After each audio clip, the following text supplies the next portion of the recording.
Pannie Bunnies, welcome back to yet another video. If you're new here, thank you so much for stopping by. Don't forget to subscribe. And if you're a returning subscriber, thank you so much for coming back. I absolutely love you. I'm Panasumsumi, by the way. I'm Panasumsumi, by the way. That was so rude of me. So in today's video, we are doing a mental health check-in. And I know as I'm saying this, you're probably wondering if I'm going to be here motivating you, telling you that everything is going to be fine. You've got this, fight till the end. That's true. That's what I expect from you. But we're not going to be doing that today. And I'm sure you're also wondering why you are here. I am going to be talking to that one person that I feel like I'm making this video for. I believe that the Lord gave me strength today to sit here in front of this camera and just talk to this one person who I think will relate and see that they are not alone, they are not by themselves, and it's also comforting knowing that you are not the only person who's going through something. There's someone out there going through what you're going through. You can relate, and that on its own is enough. Sometimes you don't need comforting word, sometimes you don't need motivation, but you need to relate to someone and actually feel it within yourself that nah man, I'm not alone. So my story with mental health starts from a trick in 2018. I had new responsibilities at my school and I had expectations for myself with regards to my matric final marks. People around me had expectations, higher expectations. I was sick. I was physically sick. My hair was falling out.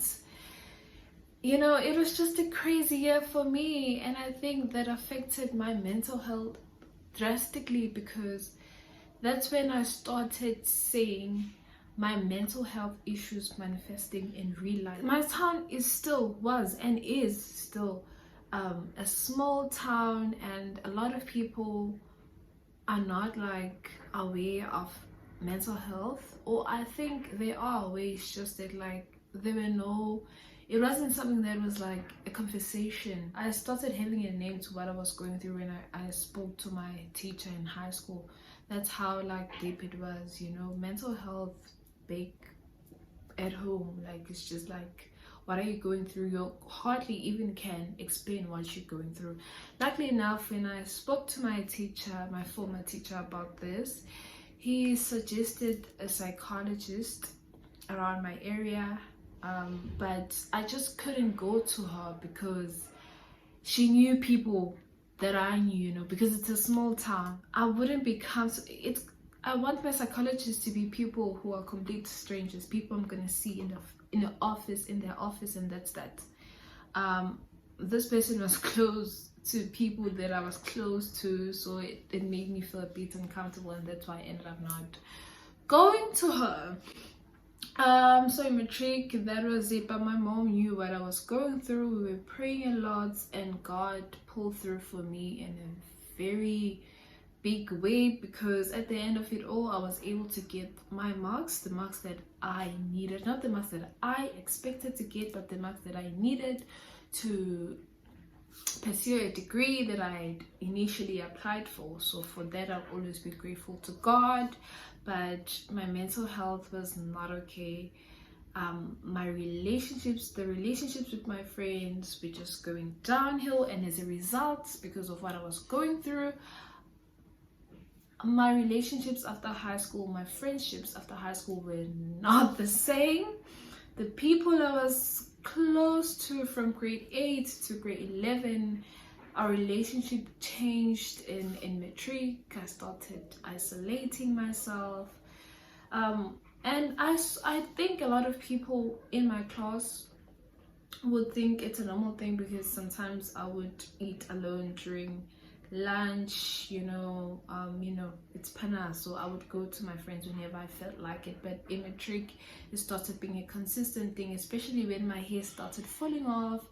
I had patches. It was just a disaster. I had to cut my hair. Matric, it was just a lot.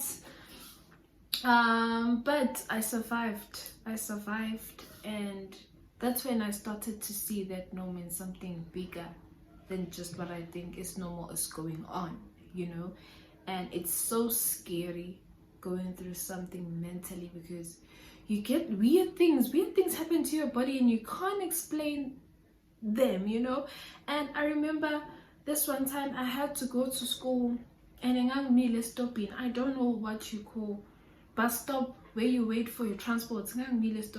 Going to class because I stayed at home, and my high school was a boarding school, so I would stay in the boarding house and then I'd leave because I feel sick, I feel weird, stay at home and then come back. Like I was doing this thing, and they allowed me, because not just me but a lot of elderly people would see that I'm sick, like a lot is going on, and I'm so happy that they were able to maneuver the rules around that, and that gave me some sense of support. So it was so crazy. That was the craziest moment of my life. I would talk about it the whole day, because still today I don't understand what's going on. So I had to go to school, I had to go to class, waiting for my transport, and then my heart started racing. Like it was just racing really fast. And one of the guys, like I knew from primary, he was going to a different high school. He passed by me and he was like, "Hi Panna, so how are you?" I was like, I thought I was saying I'm fine, but he saw me crying instead of talking to him. You see, mental health is crazy. I literally thought I was fine and I was saying I'm fine to him in the most normal way, but he saw me crying and I fell, and he had to, as big as I am, he had to carry me back home. So it was many incidences where I was going through something and I didn't have a word for it.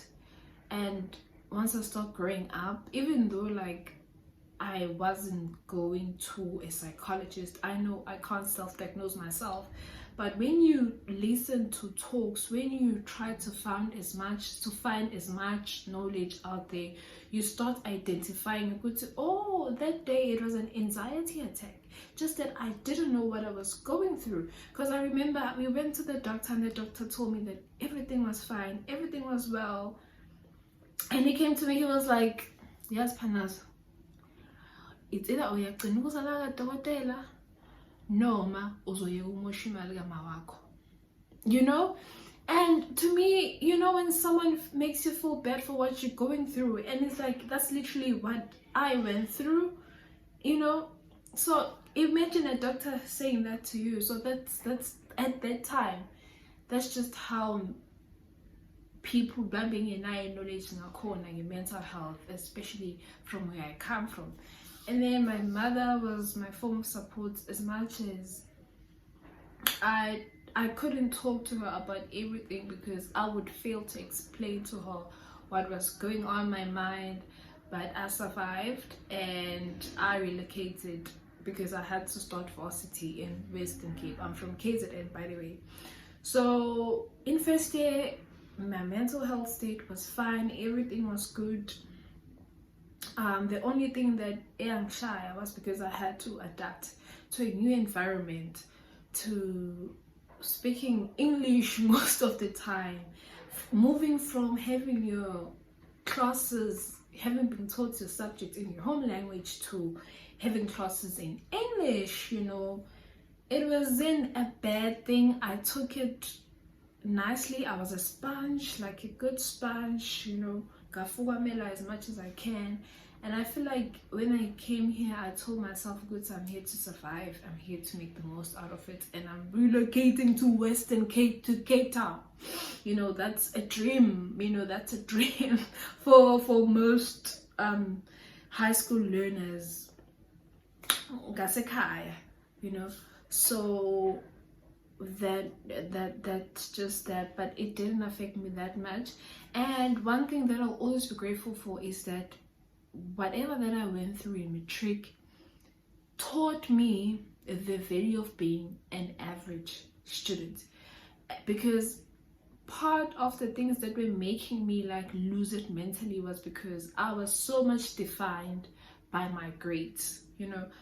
And once I started getting, I'm a 60s, I'm a 50s, I didn't take that well on me, and people around me made me feel that that's not good for me, that's not good enough for me. Yes, I went through that. I took it one step at a time. But once I got here in varsity, I was just like, it wasn't a huge slap in the face to get a 50 after studying hard for exam. So whatever that I went through, I took the good out of it. I was like, there's value in working hard, and there's joy in getting a 50, you know. It's normal to get a 50. It's not a big thing. I'm not bad. I'm not gonna be defined by my grades. I'm here to pass shame. And again, I came to varsity vele ngithi ayingizopasa because in high school ngiphume ngokupasa. I ngokuba cum laude. So that was my first year. Everything was fine. Second year, everything was good. I even started taking care of my health. I was like, I want to be pescatarian, and I was successful in that for the first few months of the year until COVID hit. But it was the transition that took me by shock. You know, I didn't have a problem staying at home, being with my parents, my family all the time.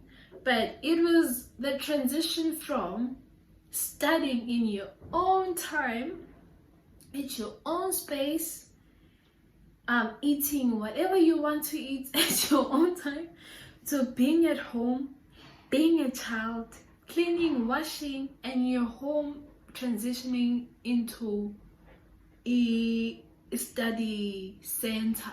You understand? Because I'm not the only child. And we're a huge family.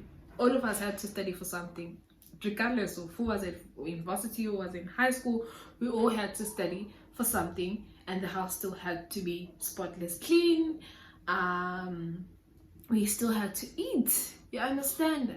So we tried really to keep sane, and it really got to me.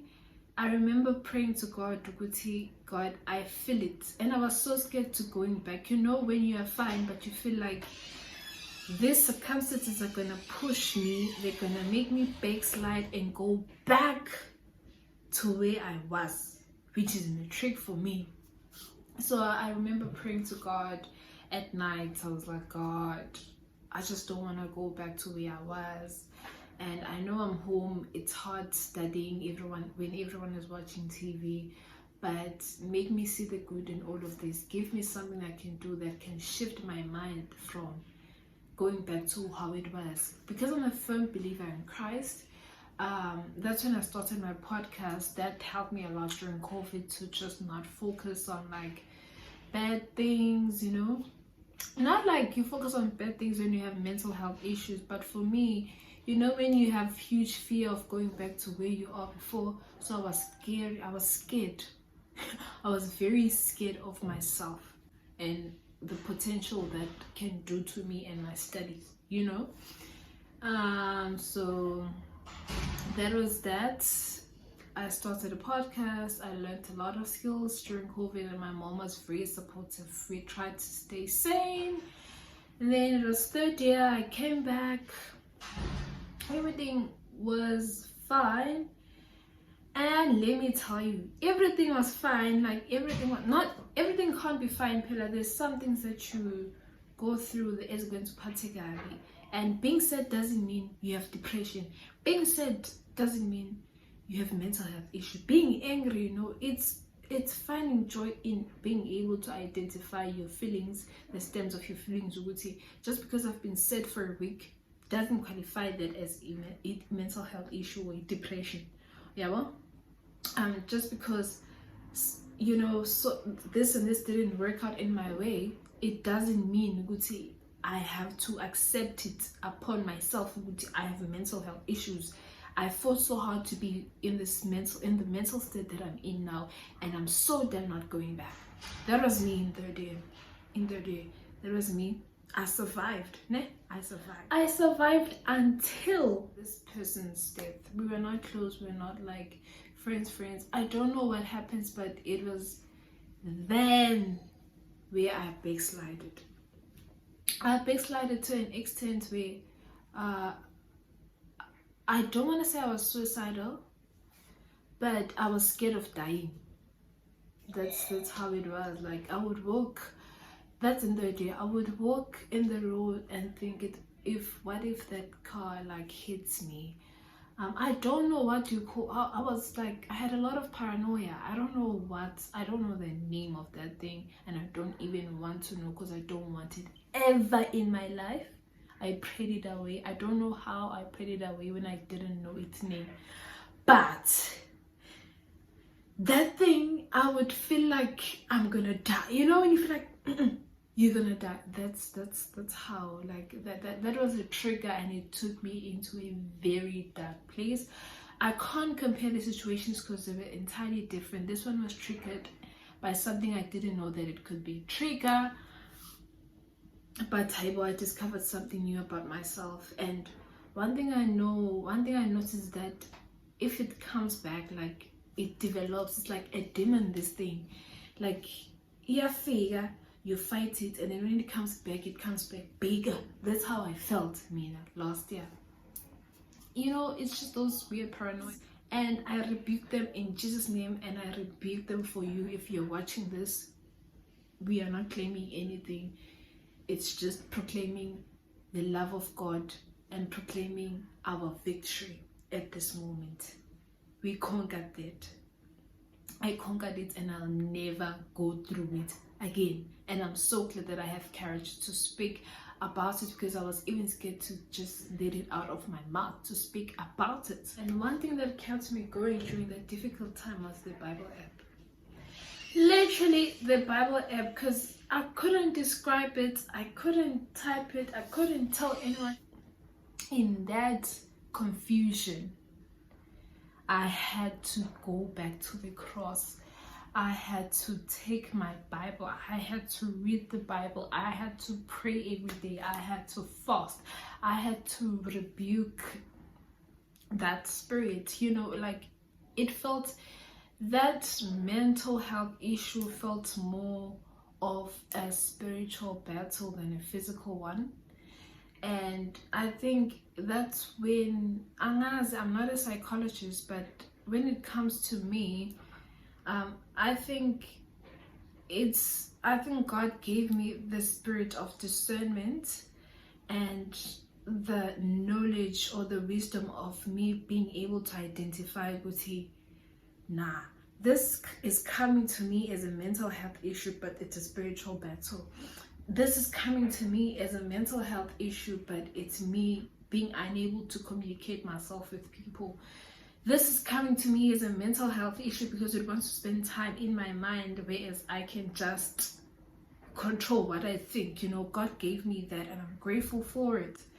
So in that year, that's what happened. I prayed it away. I got better and better. The more I prayed, I got better. The more I prayed, I got better. I claimed my health. I claimed my life. I claimed my life. Listen to this. I claimed my life. And then I came back to varsity. Everything was fine. Everything was fine until last year, December, I could see that it was more of a mental, not like a mental, but an emotional thing other than spiritual. I don't know what's the thing. You know, when you wake up and you suddenly don't have what's this thing? You suddenly don't have your motivation. You go into anything, showering, eating. All of a sudden, you know, showering, eating. I was like, nah, man. Something is beating water. And that's when I started seeing a professional last year in December. I saw her and we discovered something, and the first session with the psychologist is the scariest. I'm not scaring you, I'm telling you what it is. It's very hard, but it gets easier with time. She had to go and leave, I had to go home. We had to continue for this year, but I couldn't because of harvest. You know what I was doing beginning of this year. If you don't know, previous video where I explained why I disappeared from YouTube and what was going on. So we couldn't find the time because she doesn't work on weekends, and I was only free on weekends. So I had to stop, and it was very expensive for me. It was very expensive for me, but I had to stop seeing her. I'm still looking for a new one, a cheaper one, and I know that the university offers psychologists, but I just wanted someone, man, like someone I can access even when I'm in KZN. Someone I can grow up with. I don't know if it's the best choice, but at this moment it's currently what I want for myself. I want to have the same psychologist that from now until I get married, until I have kids, you know. So yeah, but and this is not to say that I'm okay. Although I claim my life, you know, like I'm a firm believer in Christ and in God's miracles and God's intervention. Sometimes I feel it's really important for you, especially when life gets hard. It's really important for you to have discernment and the wisdom to be able to scrutinize whatever that you're going through and dissect it and be like, oh, the cause of me feeling like this is because of this. Can I work on it? Can I not? You know, and I'm so glad, as much as I am not seeing any psychologist at the moment, but I have seen one. I've tried, especially after the video that I posted about my family dynamics. I tried. Just whatever that you're going through, just try. Just don't take it lightly. I know mental health is a stigma now, everyone, but this is the truth, and this is what I believe for me. Although mental health is a stigma, it's a real, and people are going through it, and we are going through it differently. One thing I want to urge you, Uguti, if you're going through something, don't self-diagnose yourself. Like, don't. That's the worst thing you can do. No matter like, don't self-diagnose yourself over the internet or based off on someone else's symptoms. Okay? And that's why I didn't say I had depression in matric or whatever, but angazi, because I wasn't diagnosed then, but I know it was part of a mental health issue, ne? And seek help as much as you can. You don't have to pay 1,700 to see a psychologist. There's free services out there. So try to seek help as much as you can and be able to discern and check what's the root of all that you're going through. Sometimes we might not have explanation of our feelings simply because other things that happen in life when we're older simply stems from whatever that happened or whatever we're exposed to whilst growing up. But I know there's nothing you can do about that. I'm not a psychologist. I'm not going to talk about it. I'm not going to dwell on it now. But please try to seek professional help if you feel like you need one. And a lot of us are going through things. Try to find ways to deal with it. Go out, eat out. For me, I like going out, eating out, watching movies, calling people that matter to me, speaking to them. Sometimes I feel like I don't want to speak to them and I let them know that time that I don't want to call today, you know. That's where you go through. but just try to find ways to try to do things that keep you sane, you know. Yeah, and that's all I can say. But that's me, and I hope you related to what I had to say. You're not alone. You're not alone, and you will conquer this. I declare this upon your life. Thank you so much for watching my video. Comment, please. Like, please. And subscribe, please. Thank you so much for watching. Catch you on another video.